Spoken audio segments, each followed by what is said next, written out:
పాపము రహస్యంగా చేద్దామని చాలామంది చాలా జాదా హుషారి మౌత్కి నిషాని, అంటే ఎవ్వరు చూస్తలేరు, చేసేద్దాం.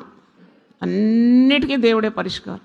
ఒకవేళ పాపం నిన్ను ప్రేరేపించిన, ఒక శోధన ప్రేరేపించిన, అయ్యో నేను దీంట్లో పడిపోతాననే భయమున్నా, వెంటనే నువ్వు ప్రార్థనకు ఉపక్రమించి దేవుని సహాయం కోరితే డెఫినెట్లీ ఆ బంధకాన్ని దేవుడు ఏం చేస్తాడు?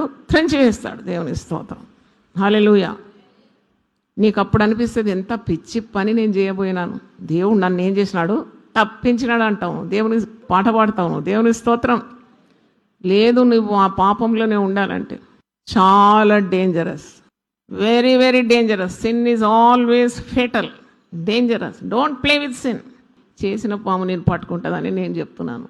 నువ్వు ఒక పాపం చేసి బరి తెగించినావంటే అది నేను పట్టేస్తుంది. నేను అందుకే నీ కన్నులు పాపం వైపు కాదు, ఎక్కడ ఉండాలా?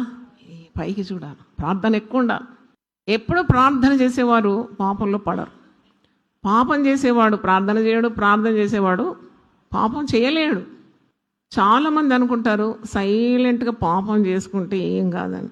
అది కూడా బద్దలు కొట్టి ఈరోజు చెప్తున్నాను. మీరు నువ్వు పాపం చేస్తే నీ ఇంట్లో పెద్ద నాగుపాము ఉన్నట్టే, అంతే.